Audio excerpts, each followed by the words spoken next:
you got to know what comes next. Time now for some solutions to help you get back your financial life. Sue Hunt is with Consumer Credit Counseling Service. All right, well, we know that one of the big downfalls of foreclosure, of course, is what happens after, the taxes that can accrue. How does this happen? Well, it's unfortunate that many people don't realize that if their lender takes a home through foreclosure or even through what's called a short sale, if the lender doesn't sell that house for as much as the loan is worth, that the consumer, the homeowner, can actually be liable for taxes on the amount of unearned income that happens when that sale occurs. Wow, that's adding insult to injury. It's a double whammy. You can call a tax attorney, though, maybe, and can you get that rate lowered?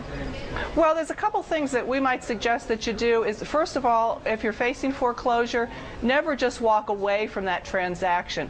Even if that foreclosure happens and even if there might be a tax liability, it's a good idea to check back with your lender to look over the paperwork to make sure that all those numbers were correct.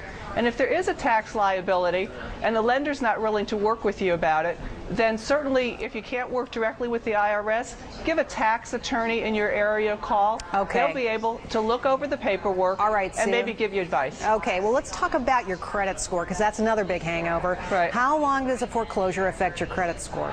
Foreclosures usually stay on your credit report 7 years. So anybody looking at your report, it is a long time. Not as bad as bankruptcy, which is 10, but not good anyway. Let's talk about getting another loan, because I know people will probably go out and rent for a while, but they'll be eager to get back in a house. When can you do that? We recommend that the homeowner stay away from any new loans for at least 12 to 18 months. The first and most important thing the homeowner can do during that length of time is to take a look at their credit reports and to work to improve their credit score, which has probably been pretty badly damaged. Yeah, you bet. Okay, well, let's talk about, you know, some people think if I close some of my credit cards it'll help, but not necessarily, right?